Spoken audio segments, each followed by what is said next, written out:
नमस्कार, आप देख रहे हैं स्वराज एक्सप्रेस में। हूं आपके साथ बुशरा और सबसे पहले आपको खबर बता रही हैं जहां प्रधानमंत्री नरेंद्र मोदी भोपाल से परीक्षा पे चर्चा का 7वां संस्करण का आयोजन होने वाला है, जिसमें पीएम मोदी छात्रों को तनाव से दूर रहने का मंत्र देंगे।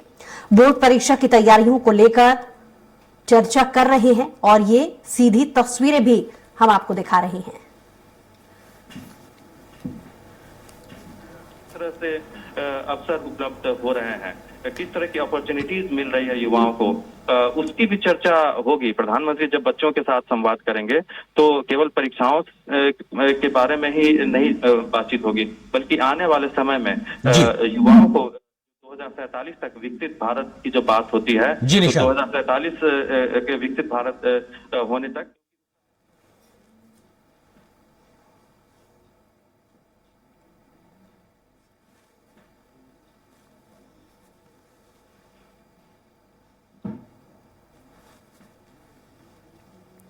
तो ये सीधी तस्वीरें आपको दिखा रही हैं पीएम मोदी की पाठशाला, जहां एग्जाम से पहले मूल मंत्र देते हुए यानी एग्जाम से जुड़ी टिप्स देते हुए इस कार्यक्रम के जरिए प्रधानमंत्री नजर आएंगे। पहले जो स्कूली बच्चों द्वारा मॉडल्स बनाए गए हैं, प्रोजेक्ट बनाए गए हैं, उनको देखते हुए प्रधानमंत्री इन तस्वीरों में नजर आ रहे हैं।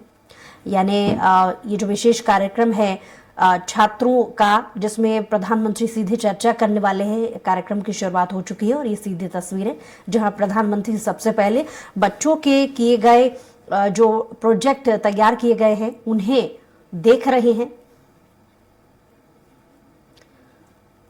यानी अलग अलग विषयों को लेकर जो बच्चों ने प्रोजेक्ट बनाए हैं उन्हें प्रधानमंत्री नरेंद्र मोदी देख रहे हैं और कुछ ही देर में बच्चों की पाठशाला में प्रधानमंत्री नरेंद्र मोदी जरूरी टिप्स भी इन बच्चों को देते हुए नजर आएंगे कि कैसे तनाव मुक्त होकर एग्जाम की प्रिपरेशन करनी चाहिए और कौन कौन सी ऐसी खास चीजें हैं जिनका ख्याल रखते हुए बच्चे न सिर्फ जो उनकी पढ़ाई में परीक्षा होने वाली है उसमें, बल्कि आगे आने वाले वक्त में जब वो कुछ बन जाएंगे तो किन चीजों को लेकर के उन्हें तालमेल बैठाना है, कैसे तनाव मुक्त जीवन बिताना है। ये भी एक सीख है, ये भी एक शिक्षक की तरह नसीहत है जिसे मंच के माध्यम से सीधे चर्चा के दौरान प्रधानमंत्री नरेंद्र मोदी कहते हुए नजर आएंगे।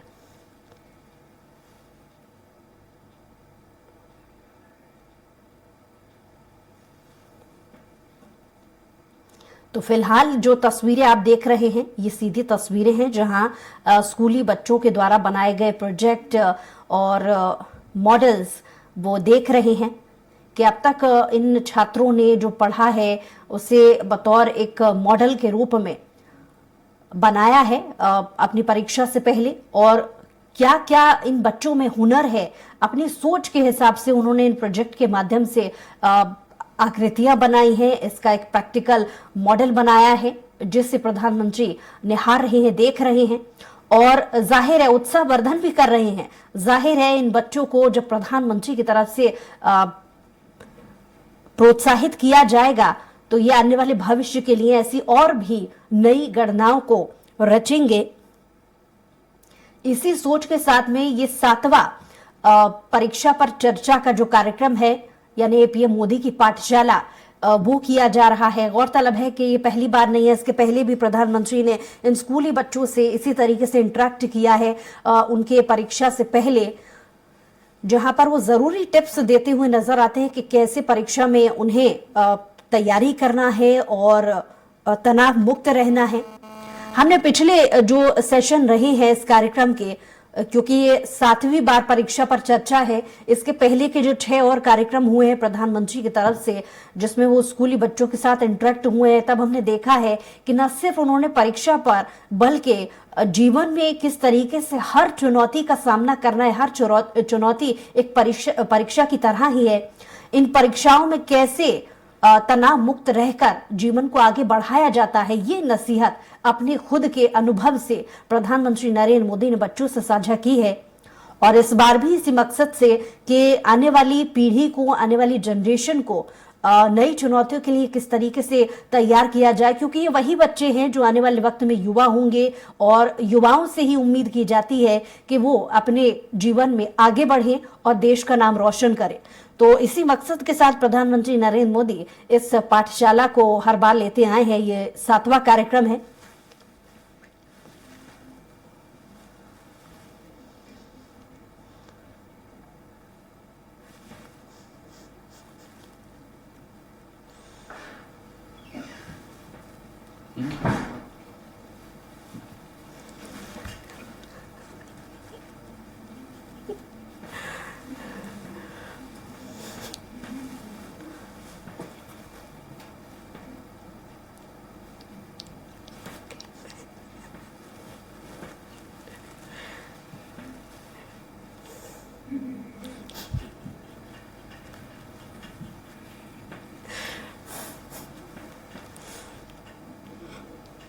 चौबीस में हार्दिक स्वागत, वंदन, जन जन का अभिनंदन। सुस्वागतम प्रधानमंत्री जी।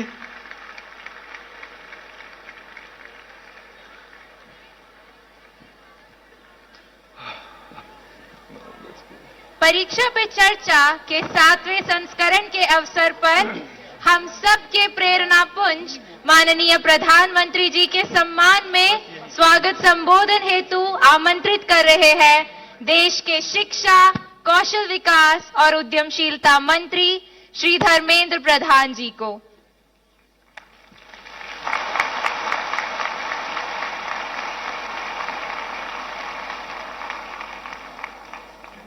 नमस्कार मित्रों, इस भव्य समारोह में, इस शिक्षा पर्व में मैं आप सभी की ओर से, देश की शिक्षा परिवार की ओर से, देश की लोकप्रिय जननेता, हम सभी के मार्गदर्शक माननीय प्रधानमंत्री श्री नरेंद्र मोदी जी का मैं हार्दिक स्वागत करता हूं।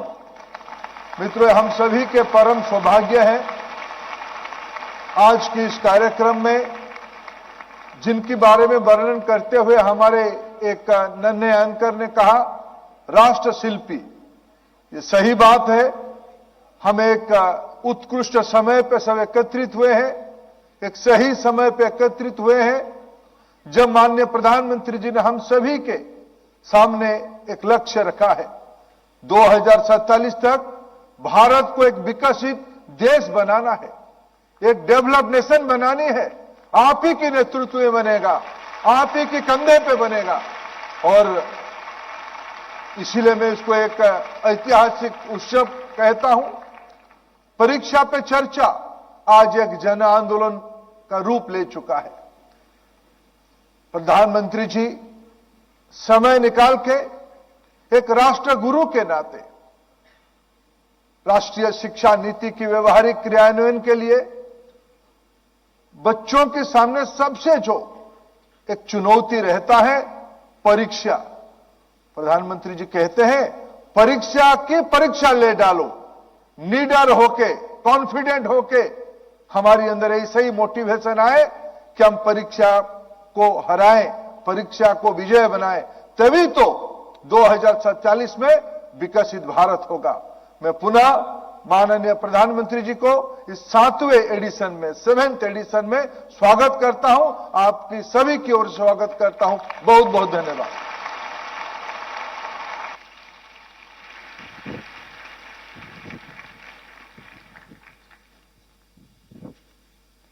माननीय मंत्री जी, आपका हार्दिक आभार। परीक्षा पे चर्चा कार्यक्रम की लोकप्रियता और इससे मिली सकारात्मक ऊर्जा ने लाखों विद्यार्थियों, शिक्षकों और अभिभावकों के दृष्टिकोण को बदल कर रख दिया है। इस परिवर्तन से प्रभावित होकर केंद्रीय विद्यालय संगठन दिल्ली संभाग के विद्यार्थियों एवं शिक्षकों ने एक भावपूर्ण, सुंदर संगीतमय प्रस्तुति तैयार की है। आइए इस प्रस्तुति का आनंद लें। प्रस्तुत है परीक्षा पे चर्चा एंथम।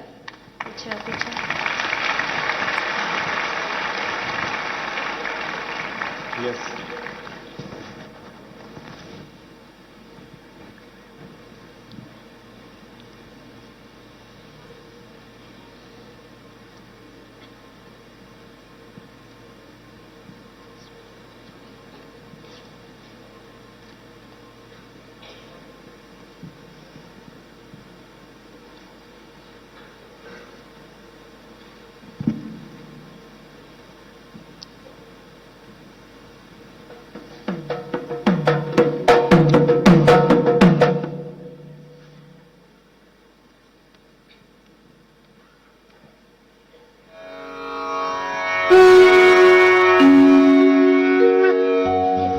की है चिंता, किस बात का है अब डर।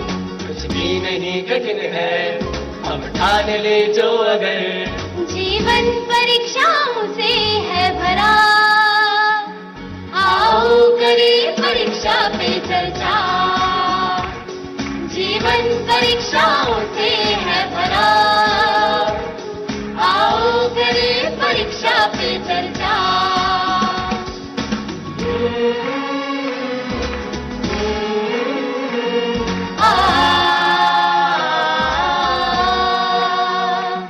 संघर्षों में मुस्काना और आगे बढ़ते जाना, सीखे प्रधानमंत्री जी से कठिनाई में राह बनाना। हाराए हो प्रतिकूल जब, कर हिम्मत से अनुकूल सब। मन की बातों को समझ कर, मन की बातें समझाना, हमें विकसित भारत का संकल्प दिया। आओ करें परीक्षा पे चर्चा, हमें विकसित भारत का संकल्प दिया। आओ करें परीक्षा पे चर्चा। सानी दबा माँ, रे ग मा नि धा प म ग रे, सा रे गा रे गा रे गा रे गा रे सा नि सा। ये धरती राम और कृष्ण की हर दिन की परीक्षा जिनकी, अध्ययन करे पूरे जतन से हम लेके प्रेरणा उनकी।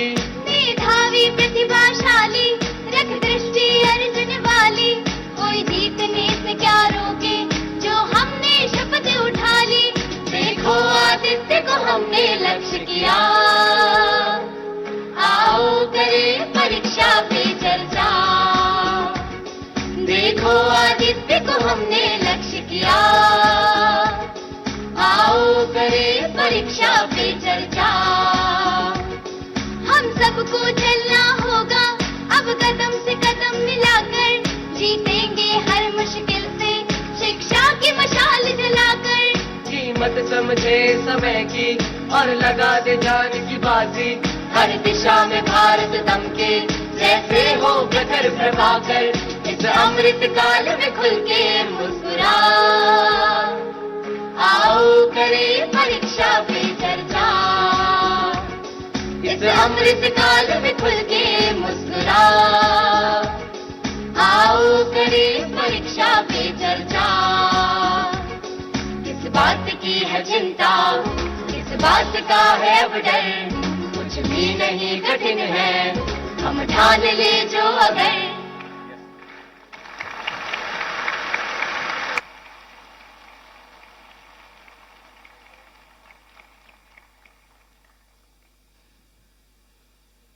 All the best.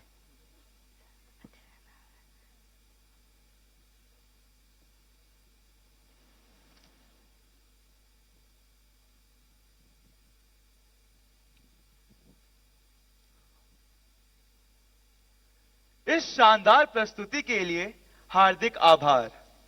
प्रधानमंत्री जी, लाखों करोड़ों विद्यार्थी, अभिभावक एवं शिक्षक आपसे संवाद करने, मार्गदर्शन प्राप्त करने को उत्सुक हैं और बेसब्री से इन पलों की प्रतीक्षा कर रहे हैं।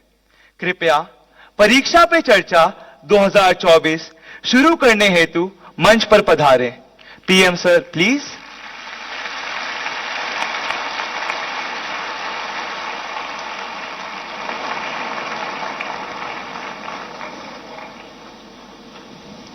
नमस्ते।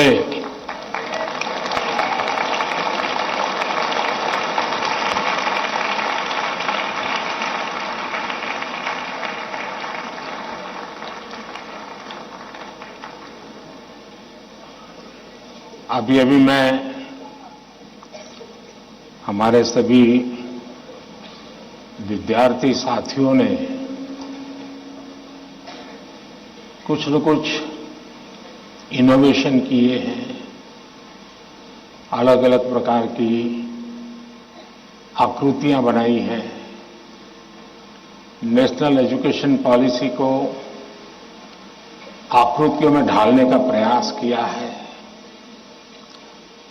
जल, थल, नभ और स्पेस और एआई, इन सभी क्षेत्रों में देश की भावी पीढ़ी क्या सोचती है, उसके पास कैसे कैसे सॉल्यूशंस हैं, ये सारी चीजें मुझे देखने का अवसर मिला। ऐसा लगा कि अगर मेरे पास 5-6 घंटे होते तो भी कम पड़ जाते।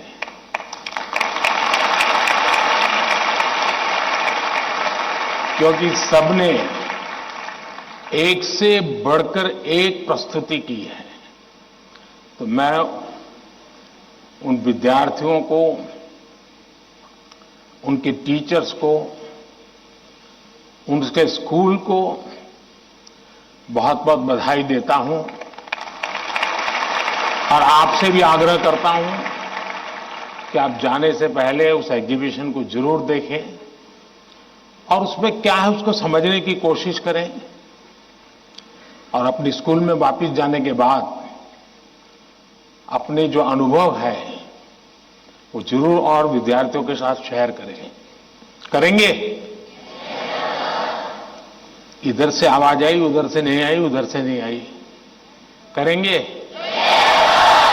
मेरी आवाज सुनाई देती है ना? अच्छा, आपको पता है आप किस स्थान पर आए हैं?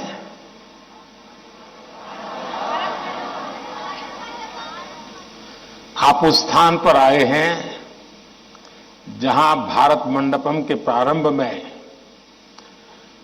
दुनिया के सभी बड़े बड़े दिग्गज नेता 2 दिन बैठकर के यहां पर विश्व के भविष्य की चर्चा की थी। आज आप उस जगह पे हैं और आप भारत के भविष्य की चर्चा आज अपनी परीक्षा की चिंताओं के साथ साथ करने वाले हैं। और एक प्रकार से परीक्षा पे चर्चा ये कार्यक्रम मेरी भी परीक्षा होता है और आप में से बहुत से लोग हैं जो हो सकता है कि मेरी परीक्षा लेना चाहते होंगे। कुछ लोग होंगे जेन्युइनली जिनको लगता होगा कि जरूर कुछ बातें ऐसी पूछी जाए जिस पर समाधान खुद को भी मिले, औरों को भी मिले। हो सकता है हम सब सवालों को तो एड्रेस न कर पाए, लेकिन ज्यादातर उन सवालों के कारण बहुत से साथियों को समाधान हो जाएगा। तो आइए हम प्रारंभ करते हैं, ज्यादा समय न गंवाते हुए। कहां से शुरू करना है?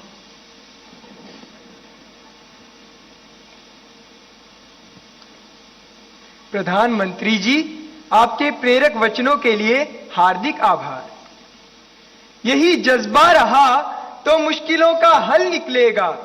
जमीन बंजर हुई तो क्या वहीं से जल निकलेगा। कोशिश जारी रख कुछ कर गुजरने की, इन्हीं रातों के दामन से सुनहरा कल निकलेगा। इन्हीं रातों के दामन से सुनहरा कल निकलेगा। प्रधानमंत्री जी, आपका प्रेरक एवं ज्ञानवर्धक उद्बोधन हमें सदैव सकारात्मक ऊर्जा और विश्वास से भर देता है। आपके आशीर्वाद एवं अनुमति से हम इस कार्यक्रम का शुभारंभ करना चाहते हैं। धन्यवाद मान्यवर। प्रधानमंत्री जी, रक्षा, स्वास्थ्य और पर्यटन के क्षेत्र में भारत के सहयोगी अरब देश ओमान स्थित इंडियन स्कूल धारसेट की छात्रा दानिया शबू हमसे ऑनलाइन जुड़ रही है और आपसे एक प्रश्न पूछना चाहती है। दानिया, कृपया अपना प्रश्न पूछिए। Respected Prime Minister, I am Dania Shabu Varghese of Class 10 from Indian School Darset, Oman. My question is, how do cultural and societal expectations contribute to the pressure students feel during examinations, and how can these external influences be addressed? Thank you. धन्यवाद दानिया। Sir, विश्व के सबसे बड़े लोकतंत्र भारत की राजधानी दिल्ली स्थित गवर्नमेंट सर्वोदय बाल विद्यालय बुराड़ी से मोहम्मद अर्श हमसे ऑनलाइन जुड़ रहे हैं और आपसे अपने मन के संदेह का निवारण चाहते हैं।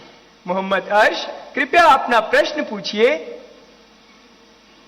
माननीय प्रधानमंत्री जी नमस्कार, मेरा नाम हर्ष है, मैं जीएसबीवी बुराड़ी 12th H का छात्र हूं। मेरा आपसे प्रश्न ये है कि हम अपने परिवेश में परीक्षाओं को लेकर नकारात्मक चर्चाओं को कैसे संबोधित कर सकते हैं जो हमारी पढ़ाई और अच्छा प्रदर्शन करने की क्षमता को महत्वपूर्ण रूप से प्रभावित करती है। क्या छात्रों के लिए अधिक सकारात्मक और सहायक वातावरण बनाने के लिए कदम उठाए जा सकते हैं? धन्यवाद। Thank you Mohammed. ओमान से डानिया शबू और दिल्ली से मोहम्मद अर्श तथा हमारे जैसे अनेक विद्यार्थी समाज और आसपास के लोगों की एक्सपेक्टेशंस के प्रेशर को हैंडल नहीं कर पाते। कृपया उनका मार्गदर्शन करें।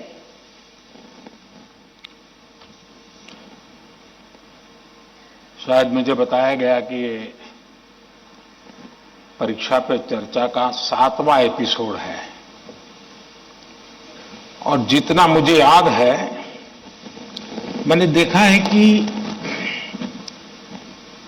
ये प्रश्न हर बार आया है और अलग अलग तरीके से आया है। इसका मतलब ये है कि 7 साल में 7 अलग अलग बैचेज इस परिस्थितियों से गुजरी है और हर नई बैच को भी इन्हीं समस्याओं का सामना करना पड़ रहा है। अब विद्यार्थियों की बैच तो बदलती है लेकिन टीचर की बैच इतनी जल्दी बदलती नहीं है।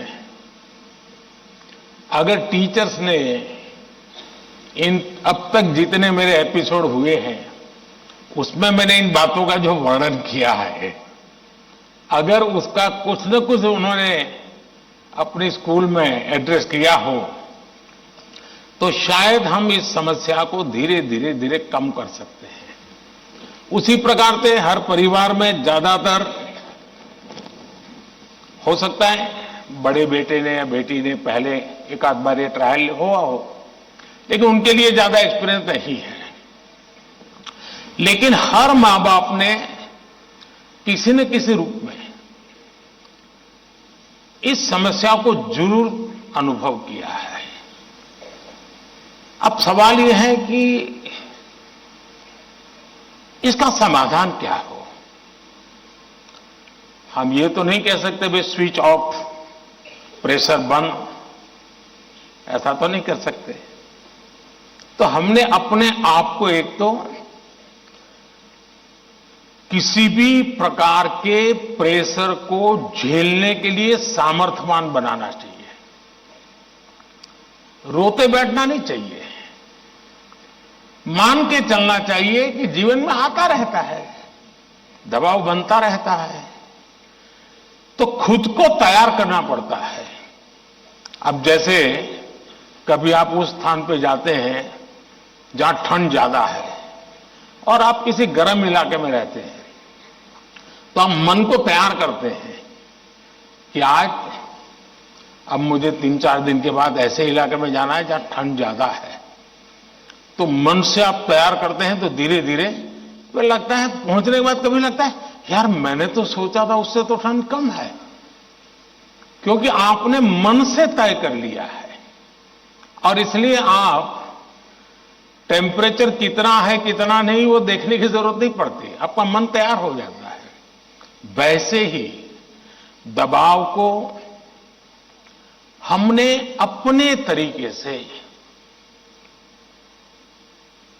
मन से एक बार इस स्थिति से जीतना है, ये तो संकल्प करना होता है। दूसरा,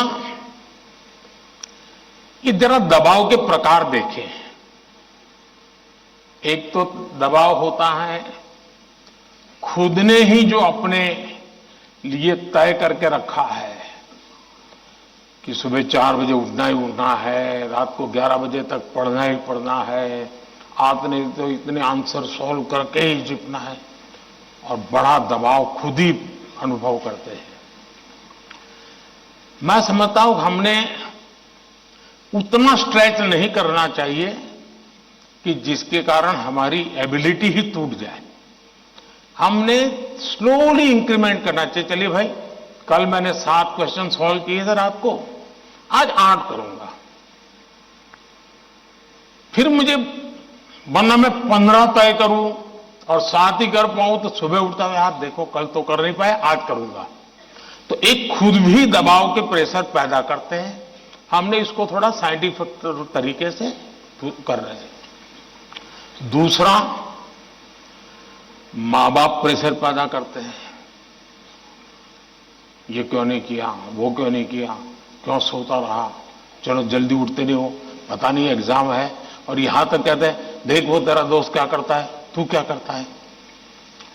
ये सुबह शाम जो कमेंट्री चलती है, रनिंग कमेंट्री, और कभी मां थक जाती है तो पापा की कमेंट्री शुरू होती है, कभी पापा थक जाते हैं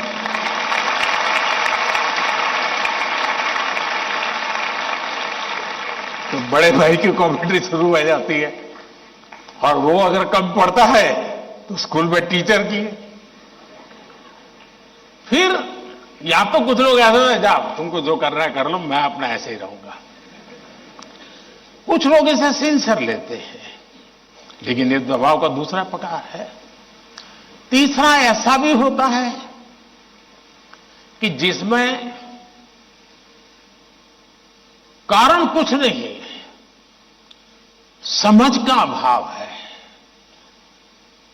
और बिना कारण उसको हम संकट मान लेते हैं। जब एक्चुअली करते हैं तो लगता है नहीं यार इतना मुश्किल नहीं था, मैंने बेकार में दबाव झेलता रहा। तो मुझे लगता है कि एक तो इनको पूरे परिवार ने, टीचर ने, सबने मिलकर के एड्रेस करना होगा। सिर्फ स्टूडेंट एड्रेस कर लेगा, सिर्फ पेरेंट्स एड्रेस कर लेंगे, इतने से बात बननी नहीं है। और मैं मानता हूं कि ये लगातार परिवारों में भी बातचीत होती रहनी चाहिए। हर परिवार ऐसी स्थितियों में कैसे हैंडल करता है उसकी चर्चाएं होनी चाहिए। उसकी एक सिस्टमेटिक थियरी के बजाय हमने धीरे धीरे चीजों को इवॉल्व करना चाहिए। अगर ये इवॉल्व करते हैं तो मुझे पक्का विश्वास है कि हम इन चीजों से बाहर निकल के आते हैं। धन्यवाद।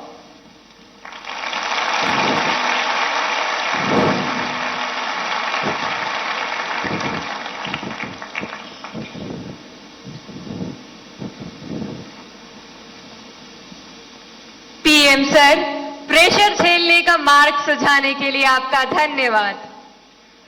वीर सावरकर के बलिदान के साक्षी एवं अनुपम प्राकृतिक सौंदर्य के लिए प्रसिद्ध अंडमान निकोबार द्वीप समूह से एक अभिभावक भाग्य लक्ष्मी जी हमसे वर्चुअल माध्यम से जुड़ रही हैं। भाग्य लक्ष्मी जी, अपना प्रश्न पूछिए। माननीय प्रधानमंत्री जी नमस्कार। एक अभिभावक होने के नाते मेरा आपसे सवाल है कि छात्रा पर जो पीर प्रेशर रहता है, जो कि एक तरह से दोस्ती की सुंदरता छीन लेता है और छात्राओं को अपने ही दोस्तों के साथ प्रतिस्पर्धा करा देता है, उस पर आपकी क्या राय है? कृपया मुझे समाधान दें। धन्यवाद। धन्यवाद भाग्य लक्ष्मी जी। विश्व को सत्य, अहिंसा और धर्म की त्रिमूर्ति प्रदान करने वाली भूमि गुजरात स्थित पंचमहल के जवाहर नवोदय विद्यालय की छात्रा दृष्टि चौहान प्रधानमंत्री जी आपसे अपनी समस्या का हल जानना चाहती हैं। दृष्टि, कृपया अपना प्रश्न पूछिए। माननीय प्रधानमंत्री जी नमस्कार। मैं दृष्टि चौहान जवाहर नवोदय विद्यालय पंचमहल में कक्षा 6 की छात्रा हूँ। मेरा आपसे यह प्रश्न है कि कभी कभी परीक्षा के प्रतिस्पर्धी माहौल में दोस्तों के साथ प्रतिस्पर्धा भी अधिक दबाव पैदा करती है।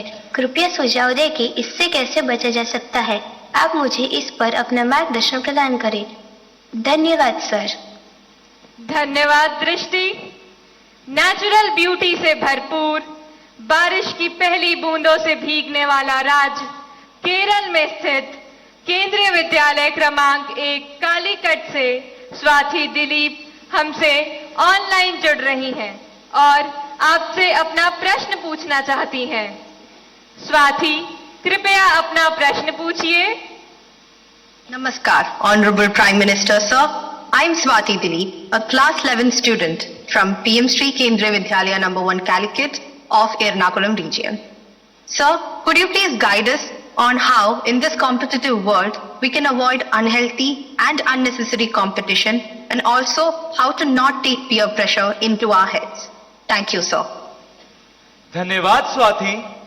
प्रधानमंत्री जी, कृपया भाग्य लक्ष्मी जी, दृष्टि और स्वाति द्वारा पूछे गए प्रश्नों में पीयर प्रेशर और कंपटीशन से होने वाली चिंता तथा इसके कारण रिश्तों में आने वाली कड़वाहट से कैसे बचें, कृपया मार्गदर्शन कीजिए।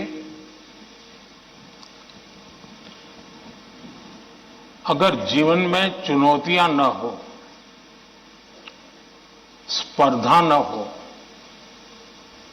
तो फिर जीवन बहुत ही प्रेरणाहीन बन जाएगा, चेतनाहीन बन जाएगा। कंपटीशन होनी ही चाहिए, लेकिन जैसे एक सवाल में पूछा कालीकट से बच्ची ने, हेल्दी कंपटीशन, इसलिए कंपटीशन हेल्दी होना चाहिए। अब आपका जो सवाल है वो जरा डेंजर है और वो मुझे चिंता कराता है। शायद मुझे भी इस परीक्षा पे चर्चा पे इस प्रकार का सवाल पहली बार आया है। देखिए, कभी कभी इस प्रवृत्ति का जहर, ये बीज पारिवारिक वातावरण में ही बो दिया जाता है। घर में भी माँ बाप, दो बच्चे हैं तो दोनों के बीच में कभी एक के लिए अच्छा बोलेंगे, कभी दूसरे के लिए। तो कभी उन दो भाई बहन में भी, या दो भाई में भी, या दो बहनों में भी, देखिए मां ने उसको तो ये कह दिया और मुझे ऐसा कह दिया। एक इस प्रकार की विकृत स्पर्धा का भाव जाने अनजाने में परिवार के रोजमर्रा के जीवन में बो दिया जाता है। और इसलिए मेरी सभी पेरेंट्स से आग्रह है कि कृपा करके बच्चों की इस प्रकार की कंपैरिजन, अपने ही संतानों की ऐसी कंपैरिजन मत कीजिए। उसके अंदर एक द्वेष का भाव पैदा कर देते हैं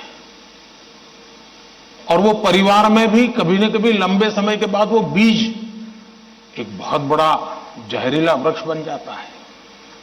उसी प्रकार से मैंने बहुत पहले एक वीडियो देखा था, शायद आप लोगों ने भी देखा होगा। कुछ दिव्यांग बच्चे, उनके कंपटीशन में सब दौड़ रहे हैं। 12-15 बच्चे अलग अलग, किसी दिव्यांग है तो कठिनाइयां है, लेकिन वो दौड़ रहे हैं। इतने में एक बच्चा गिर जाता है। अब ज्यादा बुद्धिमान लोग होते तो क्या करते? वाह, ये तो गया, चलो यार एक तो स्पर्धा में कम हो गया। लेकिन उन बच्चों ने क्या किया? सबके सब जो आगे चले गए थे वो भी पीछे आए, जो दौड़ रहे थे वो भी रुक गए। पहले उन सब ने उसको खड़ा किया और फिर दौड़ना शुरू किया।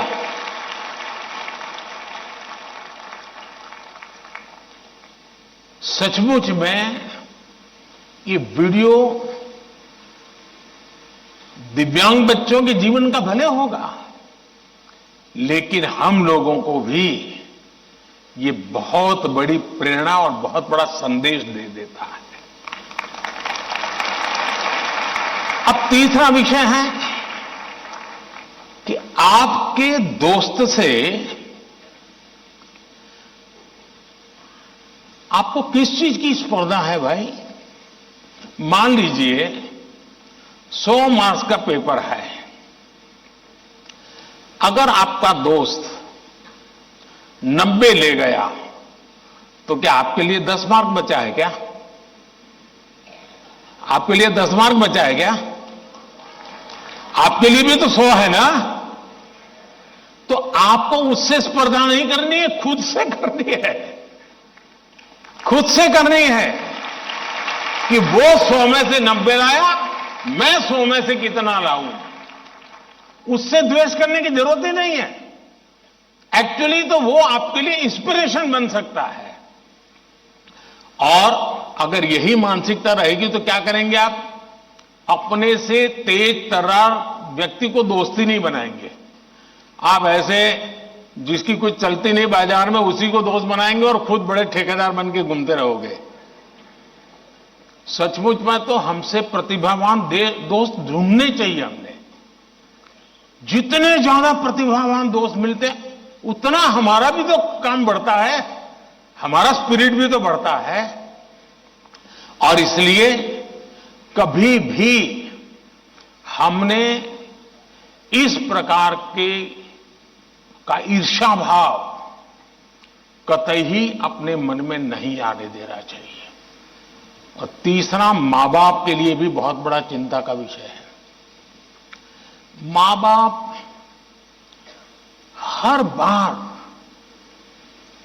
अपने बच्चों को कोसते रहे, देख तू खेलता रहता है, देख वो किताबें पढ़ता है, तू ये करता रहता है, देख वो पढ़ता है, यानी वो भी हमेशा उसी का उदाहरण देते हैं। तो फिर आपके दिमाग में भी यही एक मानदंड बन जाता है। कृपा करके मां बाप इन चीजों से बचे। कभी कभी तो मैंने देखा है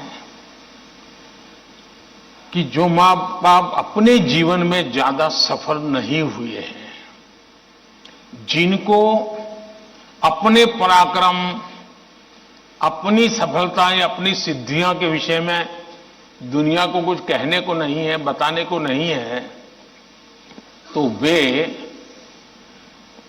अपने बच्चों का रिपोर्ट कार्ड ही अपना विजिटिंग कार्ड बना देते हैं। किसी को मिलेंगे, अपने बच्चे की कथा सुनाएंगे। अब ये जो नेचर है वो भी एक प्रकार से बच्चे के मन में एक ऐसा भाव भर देता है कि मैं तो सब कुछ हूं, अब मुझे कुछ करने की जरूरत नहीं है। वो भी बहुत नुकसान करता है। सचमुच में तो हमें अपने दोस्त में से ईर्ष्या भाव के बजाय उसके सामर्थ्य को ढूंढने का प्रयास करना चाहिए। उसके अंदर अगर मैथमेटिक्स में एक्सपर्टाइज है, मेरी कम है, मेरे टीचर से ज्यादा अगर मेरा दोस्त मुझे मैथमेटिक्स में मदद करेगा तो वो मेरी साइकी समझ करके करेगा और हो सकता है मैं भी उसी की तरह मैथमेटिक्स में आगे जाऊंगा। वो अगर लैंग्वेज में वीक है और मैं लैंग्वेज में मजबूत हूं, मैं अगर लैंग्वेज में उसकी मदद करता हूं तो हम दोनों को एक दूसरे की ताकत जोड़ेगी और हम अधिक सामर्थ्यवान बनेंगे। और इसलिए कृपा करके हम अपने दोस्तों से स्पर्धा और ईर्ष्या के भाव में न डूबें। और मैंने तो ऐसे लोग देखे हैं कि खुद फेल हो जाए, लेकिन अगर दोस्त सफल हुआ है तो मिठाई वो बांटता है। मैंने ऐसे भी दोस्त देखे हैं कि जो बहुत अच्छे नंबर से आए हैं लेकिन दोस्त नहीं आया, इसलिए उसने अपने घर में पार्टी नहीं की, फेस्टिवल नहीं बनाया। क्यों? मेरा दोस्त पीछे रह गया। ऐसे भी तो दोस्त होते हैं। और क्या दोस्ती लेन देन का खेल है क्या?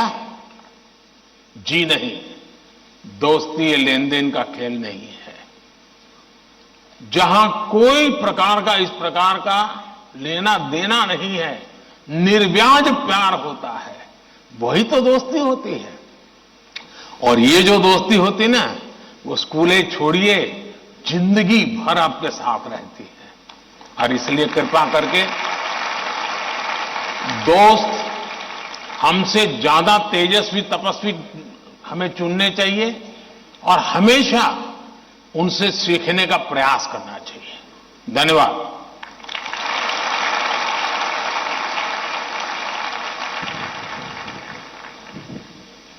प्रधानमंत्री जी, स्पर्धा में भी मानवीयता का ये संदेश हमें हमेशा प्रेरित करता रहेगा। भारत का दक्षिण पूर्वी राज्य, कृषि प्रधान प्रदेश, तिरुमलाई की पवित्र भूमि, आंध्र प्रदेश स्थित ZP high school Uparapalli, Anakapalli जिले के संगीत शिक्षक श्री कोंडा कांची संपतराव जी हमारे साथ ऑनलाइन माध्यम से जुड़ रहे हैं और आपसे प्रश्न पूछना चाहते हैं। संपत राव जी, कृपया अपना प्रश्न पूछिए। प्रधानमंत्री वर्य वाరికి नमस्कारांजलि। मेरा नाम पंडित संपत राव है और मैं ZP high school Uparavali Anakapalli district Andhra Pradesh में शिक्षक हूँ। सर, मेरा आपसे यह प्रश्न है कि एक शिक्षक के रूप में मैं किन तरीकों से अपने छात्रों को परीक्षा देने में तनाव मुक्त बनाने में मदद कर सकता हूँ? कृपया इस पर मेरा मार्गदर्शन कीजिए। धन्यवाद। धन्यवाद सर। भारत के बागानों तथा सुंदर पर्वतीय प्रदेश ब्रह्मपुत्र की भूमि असम के शिव सागर स्थित हाशारा हाई स्कूल से एक टीचर बंटी मेधी जी, जो कि सभागार में उपस्थित है, प्रधानमंत्री जी से एक प्रश्न पूछना चाहती हैं। मैम, कृपया अपना प्रश्न पूछिए। Namaskar, Honorable Prime Minister Sir, I am Bonti Medhi, a teacher from Sibsagar district, Assam. My question is, what should be the role of a teacher in motivating students? Please guide us. Thank you. धन्यवाद ma'am.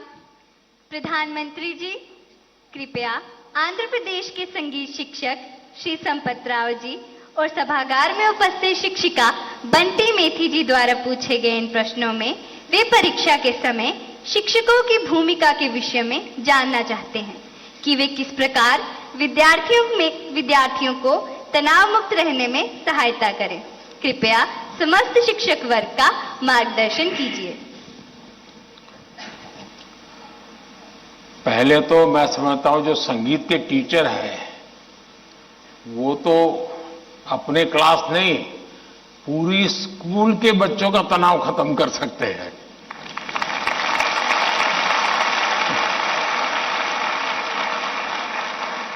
संगीत में वो सामर्थ्य है। हाँ, अगर हम कान बंद कर करके संगीत में बैठे हैं, कभी कभी ऐसा होता है कि हम होते हैं, संगीत बज तो रहा है लेकिन हम कहीं और होते हैं और इसलिए हम उसका आनंद अनुभव नहीं कर पाते हैं। मैं समझता हूं कि किसी भी टीचर के मन में जब ये विचार आता है कि मैं स्टूडेंट के इस तनाव को कैसे दूर करूं, मैं हो सकता है मैं गलत हूं, लेकिन शायद मुझे लगता है कि टीचर के मन में परीक्षा का कालखंड है। अगर टीचर और स्टूडेंट का नाता परीक्षा के कालखंड का है तो सबसे पहले वो नाता करेक्ट करना चाहिए। आपका स्टूडेंट्स के साथ नाता जैसे ही आप पहले दिन, वर्ष के प्रारंभ में पहले ही दिन क्लासरूम में एंटर करते हैं, उसी दिन से एग्जाम आने तक आपका नाता निरंतर बढ़ते रहना चाहिए। तो शायद परीक्षा के दिनों में तनाव की नौबत ही नहीं आएगी।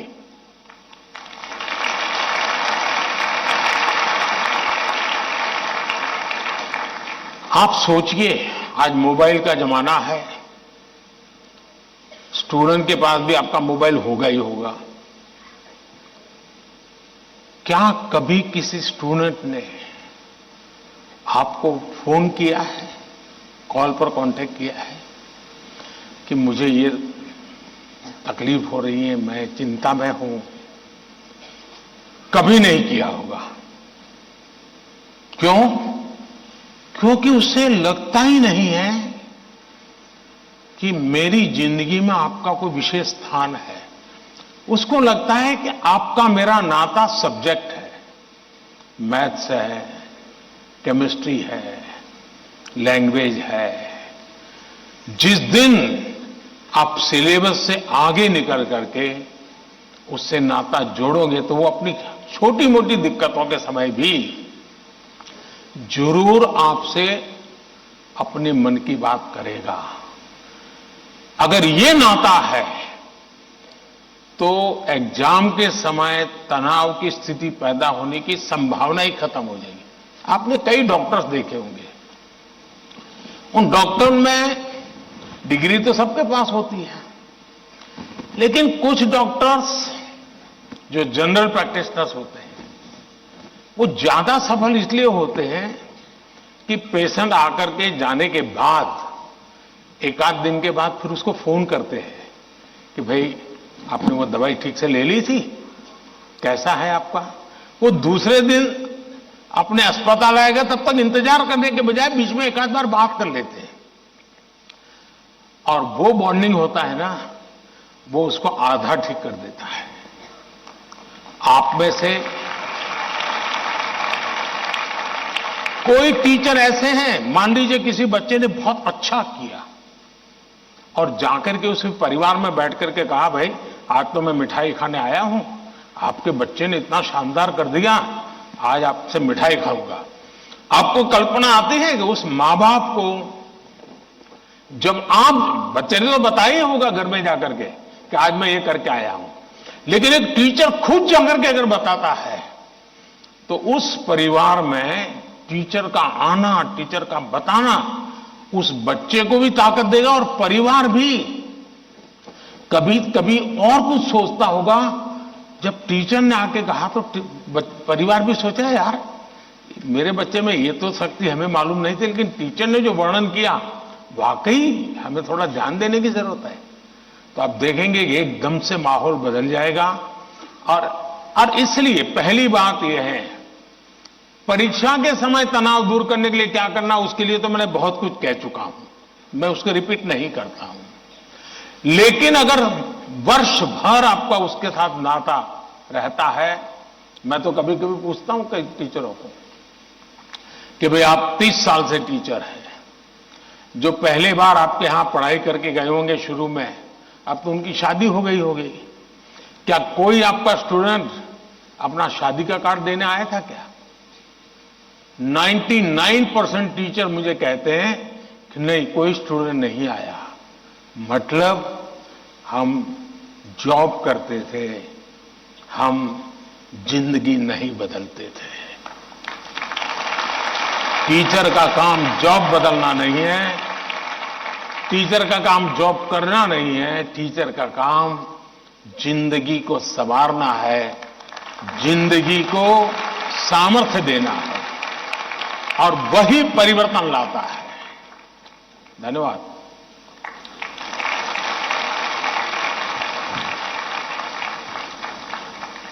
शिक्षक एवं शिष्य के संबंधों में आपसी विश्वास महत्वपूर्ण है। हमें नया दृष्टिकोण देने के लिए धन्यवाद।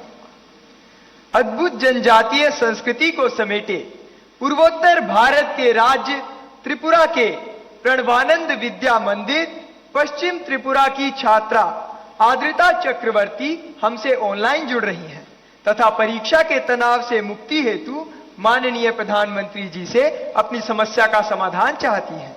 आद्रिता, कृपया अपना प्रश्न पूछिए।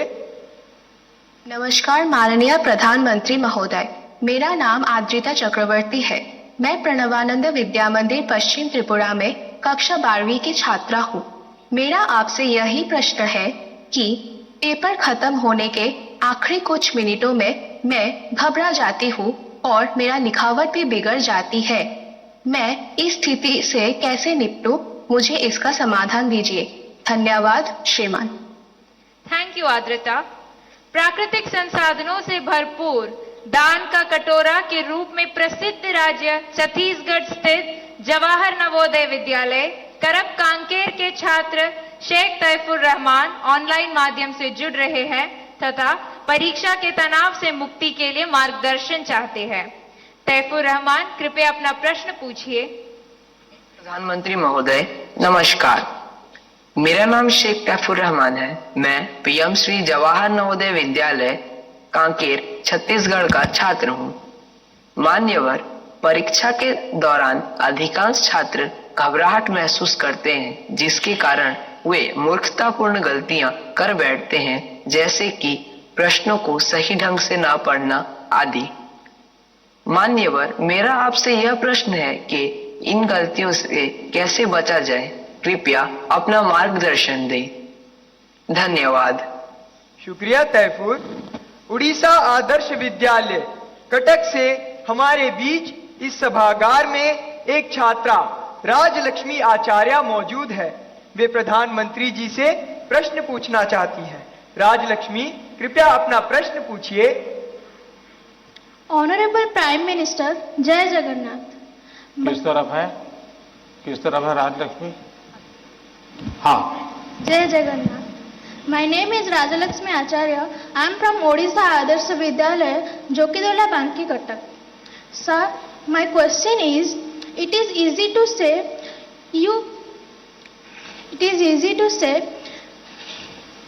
you face exam with a cool mind, but in exam hall the situation is so scary, like don't move, look straight and so on. Then how can it be so cool? Thank you, sir. धन्यवाद राजलक्ष्मी। प्रधानमंत्री जी, अद्रिता, तैफूर और राजलक्ष्मी और इनके जैसे अनेक विद्यार्थियों द्वारा परीक्षा पे चर्चा के पिछले सभी संस्करणों में प्राय ये प्रश्न पूछा जाता रहा है और अब भी ये प्रश्न कुछ विद्यार्थियों के चिंता का कारण बना हुआ है कि वे परीक्षा के दौरान होने वाले तनाव का सामना कैसे करें। कृपया इनका मार्गदर्शन कीजिए। घूम फिर करके फिर तनाव आ गया। अब ये तनाव से मुक्ति कैसे हो? आप देखिए कैसी गलती होती है।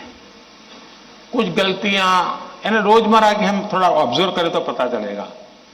कुछ गलतियां पेरेंट्स का अति उत्साह कर देता है, कुछ गलतियां स्टूडेंट की अतिशय सिंसियरिटी कर देती है।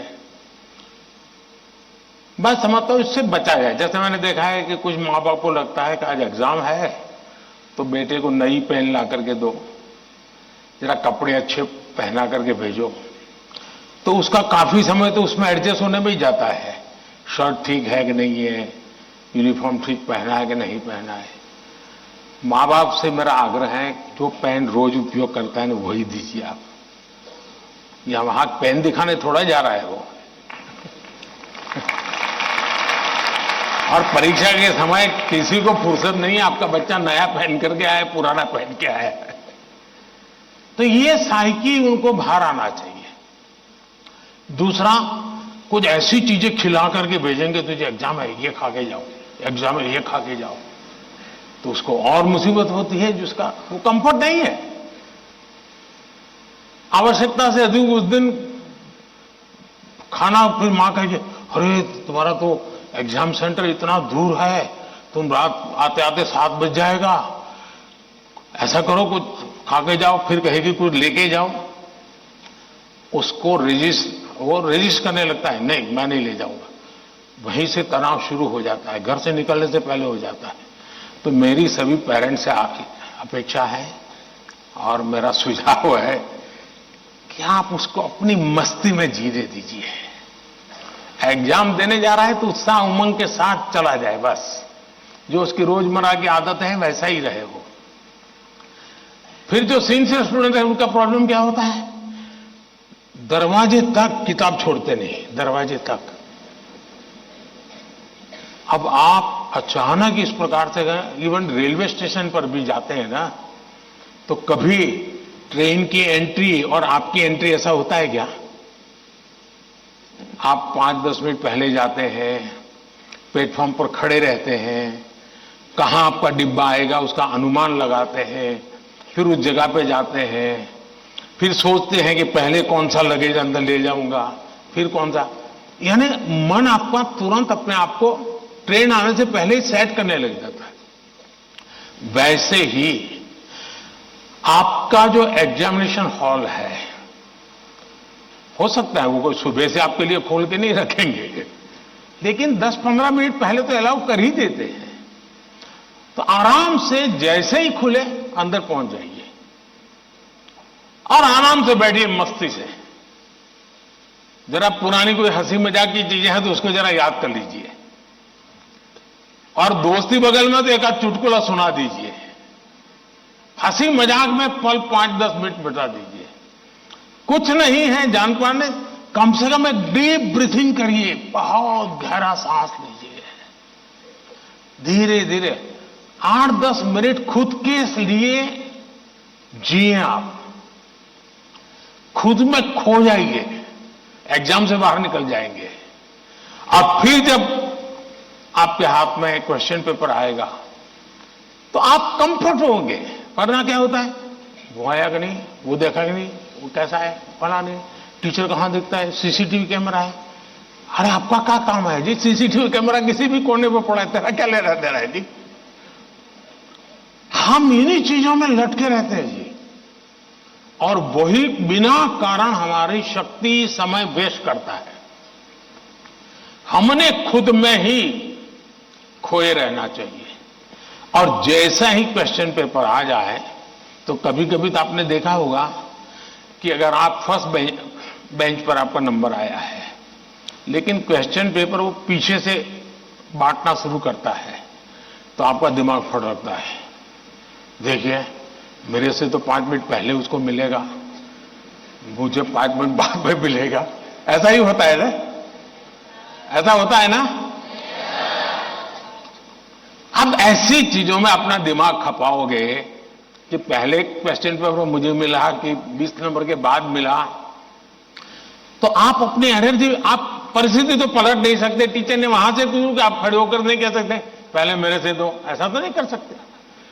तो आपको पता है ऐसा होना, तो फिर ऐसे ही अपने आप को एडजस्ट कर लेना चाहिए। एक बार आप ये अगल बगल की सारी दुनिया, और हम बचपन से पढ़ते तो आए हैं, वो अर्जुन को पक्षी की आंख वाली कथा तो सुनते रहते हैं, लेकिन जीवन में आता है तो नहीं, पेड़ भी दिखता है, पत्तियां भी दिखती है, तब आपको वो पक्षी की आंख नहीं दिखती है।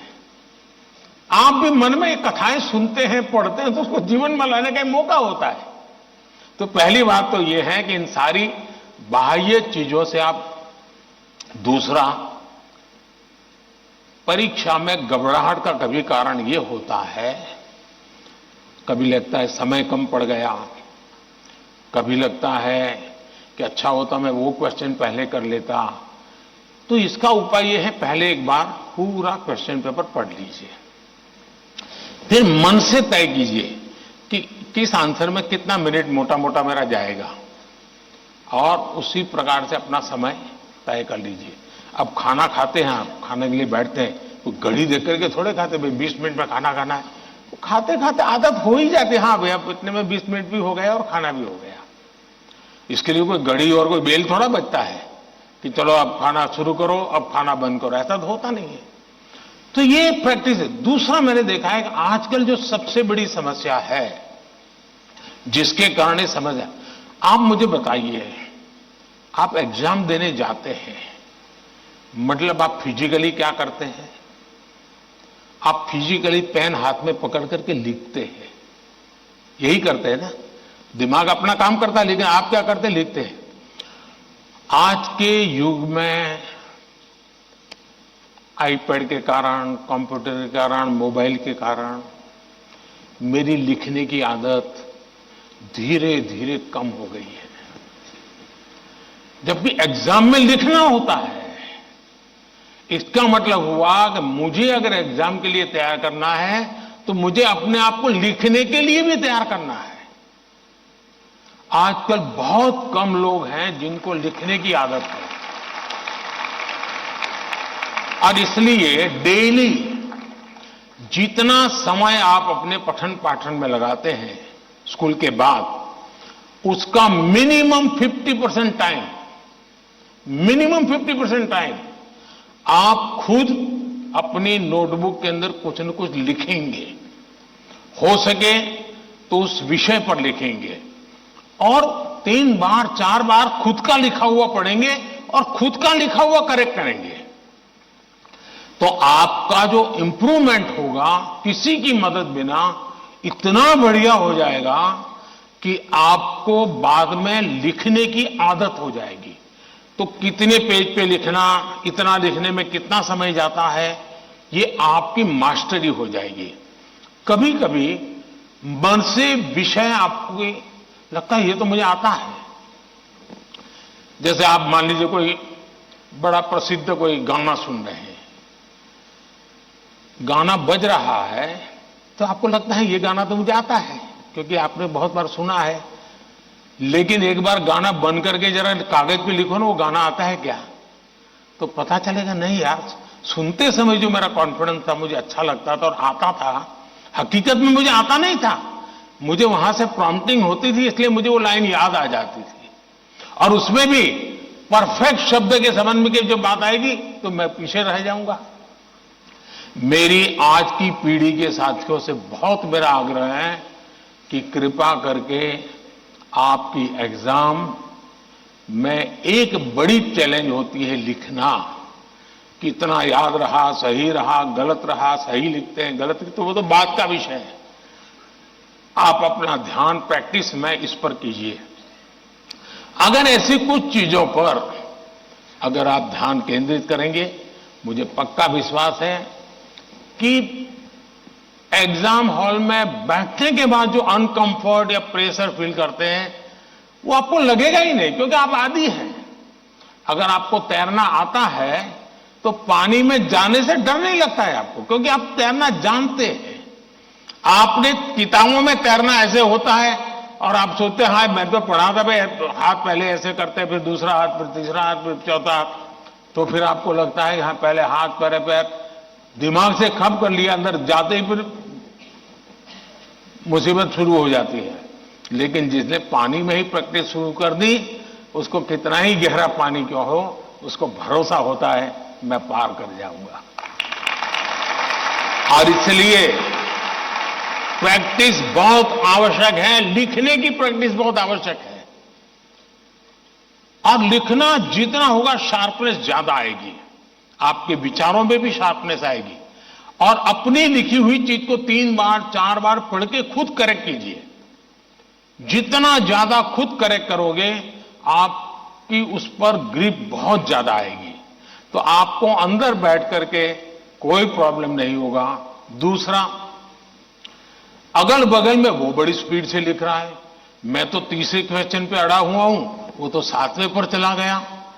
दिमाग इसमें मत खपाइए बाबा, वो 7 में पहुंचे, 9 में पहुंचे, करे न करे, वो पता नहीं, वो सिनेमा की स्टोरी लिखता होगा। तुम अपने पर भरोसा करो, तुम अपने पर भरोसा करो। अगल बगल में कौन क्या करता है छोड़ो। जितना ज्यादा अपने आप पर फोकस करोगे, उतना ही ज्यादा आपका क्वेश्चन पेपर पर फोकस होगा। जितना ज्यादा क्वेश्चन पेपर पर फोकस होगा, इतना ही आपके आंसर के एक एक शब्द पर हो जाएगा और अल्टीमेटली आपको परिणाम उचित मिल जाएगा। धन्यवाद।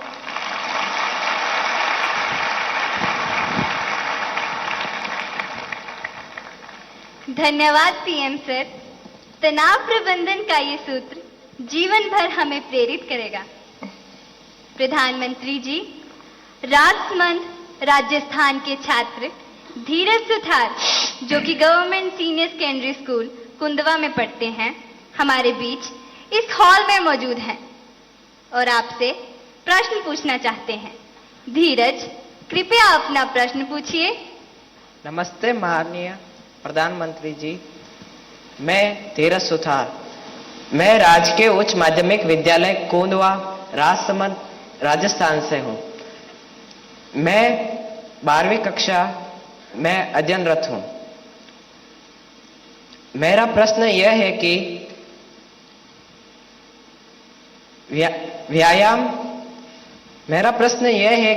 व्यायाम के साथ साथ पढ़ाई को कैसे मैनेज करें, क्योंकि शारीरिक स्वास्थ्य भी उतना ही जरूरी है जितना कि मानसिक स्वास्थ्य। कृपया मार्गदर्शन करें। धन्यवाद सर। आपका शरीर देख करके लगता है मुझे आपने सही सवाल पूछा है।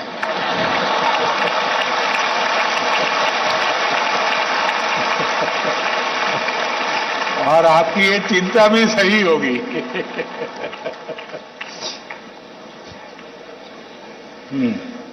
धन्यवाद धीरज।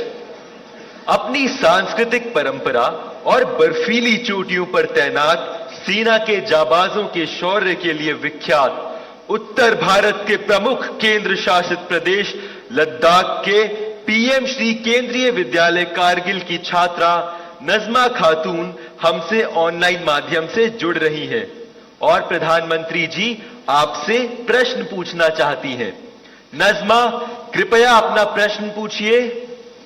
माननीय प्रधानमंत्री जी नमस्कार, मेरा नाम नजमा खातून है। मैं पीएम श्री केंद्रीय विद्यालय कारगिल लद्दाख में पढ़ती हूँ।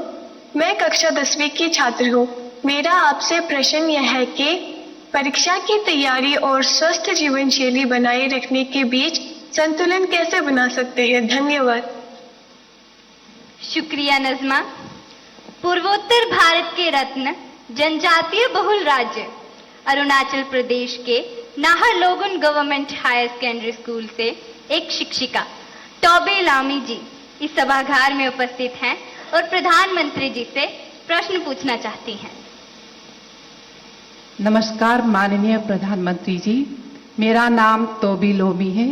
मैं एक शिक्षिका हूँ। मैं government higher secondary school Naharlagun Arunachal Pradesh से आई हूँ। मेरा प्रश्न है, विद्यार्थी खेल कूद नहीं बल्कि पढ़ाई में मुख्य रूप से क्या और कैसे ध्यान केंद्रित कर सकते हैं? कृपया मार्गदर्शन करें। धन्यवाद सर। धन्यवाद मैम। प्रधानमंत्री जी, धीरज, नजमा और तोबी जी पढ़ाई और हेल्दी लाइफ में सामंजस्य कैसे स्थापित करें, इस विषय पर आपका मार्गदर्शन चाहते हैं।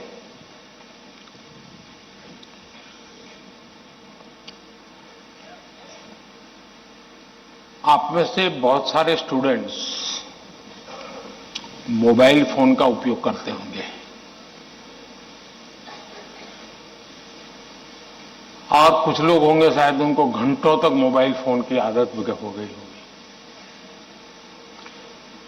लेकिन क्या कभी ऐसा विचार आया मन में कि नहीं मैं रिचार्जिंग में फोन रखूंगा तो मेरा मोबाइल का उपयोग कम हो जाएगा, इसलिए रिचार्जिंग नहीं करूंगा। अगर रिचार्जिंग नहीं करूंगा तो मोबाइल काम करेगा क्या? करेगा क्या? तो मोबाइल जैसी चीज जो रोजमर्रा देखते हैं उसको भी चार्जिंग करना पड़ता है, नहीं करना पड़ता है?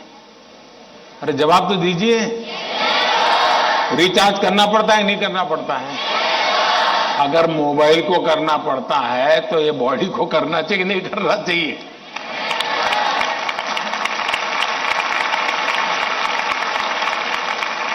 जैसे मोबाइल फोन में चार्जिंग ये मोबाइल की रिक्वायरमेंट है, वैसे हमारा शरीर का भी चार्जिंग ये शरीर की रिक्वायरमेंट है। आप ऐसा सोचो कि नहीं पढ़ना है तो बस विंडो बंद, पढ़ाई, बाकी सब बंद, ऐसा कभी नहीं हो सकता है। जीवन ऐसे नहीं जी सकते हैं और इसलिए जीवन को थोड़ा संतुलित बनाना पड़ता है। कुछ लोग होते हैं खेलते ही रहते हैं, वो भी एक संकट होता है।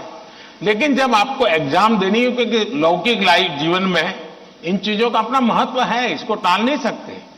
लेकिन अगर हम स्वस्थ ही नहीं रहेंगे, अगर हम अपने शरीर में वो सामर्थ्य ही नहीं होगा, तो हो सकता है कि 3 घंटे एग्जाम में बैठने का सामर्थ्य खो देंगे, फिर 5 मिनट ऐसे ही करके बैठा रहना पड़ेगा। और इसलिए स्वस्थ शरीर स्वस्थ मन के लिए भी बहुत जरूरी है। अब स्वस्थ शरीर का मतलब ये तो नहीं है कि आपको पहलवानी करनी है, ये आवश्यक नहीं है, लेकिन जीवन में कुछ नियमितताएं होती है। अब आप कभी सोचिए कितना समय है जिसमें आप खुले आसमान के नीचे सनलाइट में बिताए हो। अगर आप चलो पढ़ना भी है तो किताब लेकर के सनलाइट में बैठो ना भाई थोड़ी देर। कभी कभी बॉडी को रिचार्ज करने में सनलाइट भी बहुत जरूरी होता है। क्या कभी कोशिश की? नियम से कि भाई मैं दिन में कैसे भी करके इतना तो मौका निकाल दूं ताकि मुझे सनलाइट के साथ नाता रहे। उसी प्रकार से कितना ही पढ़ना क्यों न हो, लेकिन नींद को कभी भी कम मत आंकिए। जब अपनी मम्मी हमको कहती हैं कि सो जाओ, तो उसका इंटरफेरेंस मत मानिए। ज्यादातर स्टूडेंट का ईगो इतना हर्ट हो जाता है कि तुम कौन होती हो, सो जाओ और मुझे कल एग्जाम देनी है, मैं सोऊंगा नहीं सोऊंगा, तुम्हें क्या लेना। ऐसा करते हैं ना घर में। जो नहीं करते हैं मन न बोले, जो करते हैं वो बोले। जरा करते हैं, कोई नहीं बोल रहा है। लेकिन ये पक्का है कि नींद के विषय में भी अगर एक बार रील पर चढ़ गए, एक के बाद एक रील देखते गए, छुपाना चाहते हो ना, कितना समय बीत गया पता नहीं, कितनी नींद खराब हो गई पता नहीं, क्या निकाला, पहला रील देखा था याद करो जरा, याद भी नहीं है, ऐसे ही देख रहे हैं। ऐसे हम नींद को बहुत कम आंकते हैं। आज आधुनिक हेल्थ साइंस जो है वो नींद को बहुत तवज्जो देता है। आप आवश्यक नींद लेते हैं कि नहीं लेते हैं, वो आपके स्वास्थ्य पर बहुत बड़ा महत्वपूर्ण है।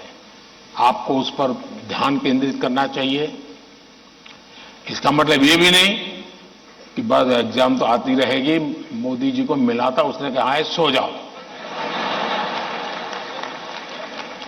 अभी यहां आर्टिस्टिक बोर्ड बनाओ और घर में घुसते ही लिखो सो जाओ, मम्मी पापा को दिखा दो सो जाओ।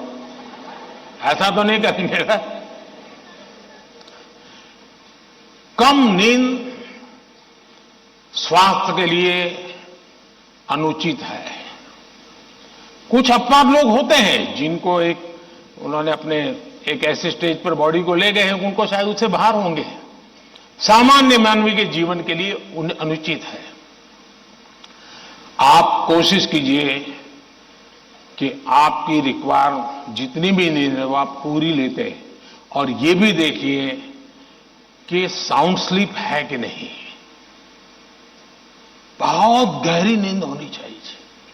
आप हैरान हो जाएंगे, जो टीचर बैठे ना, बड़ी आयु के टीचर, ये सुनकर के जरूर चौंक जाएंगे। आज भी मैं इतना सारा मेरे पास काम है ना, आप लोगों जितना नहीं है।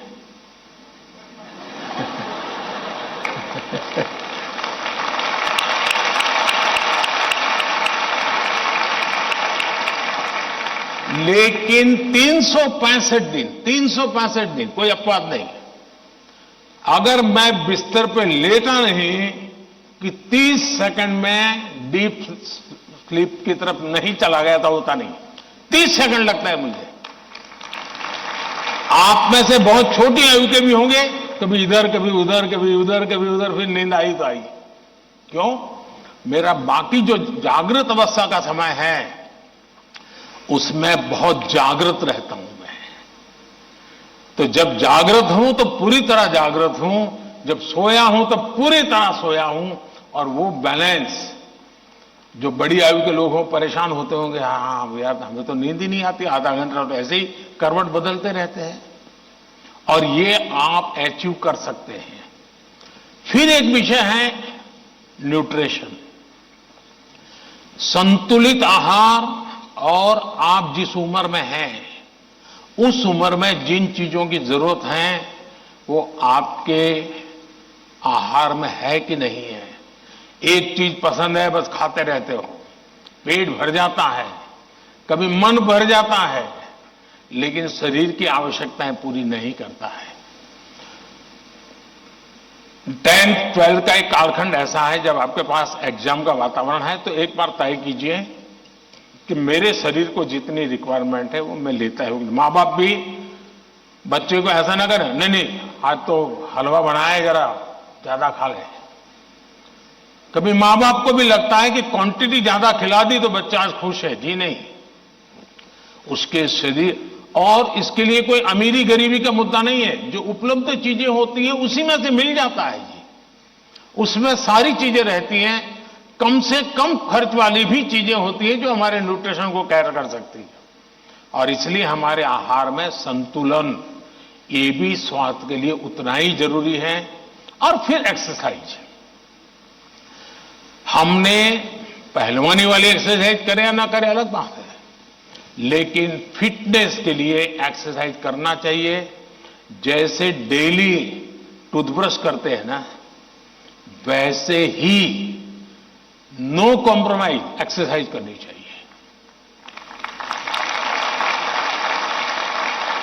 मैंने कुछ बच्चे ऐसे देखे हैं, वो छत पे चले जाते हैं, किताब लेके चलते हैं और पढ़ते रहते हैं, दोनों काम कर लेते हैं, कुछ गलत नहीं है। वो पढ़ता भी है और अपना धूप के अंदर चल भी लेता है, एक्सरसाइज भी हो जाती है। कोई न कोई ऐसा रास्ता निकालना चाहिए जिसमें आपकी फिजिकल एक्टिविटी होती रहे।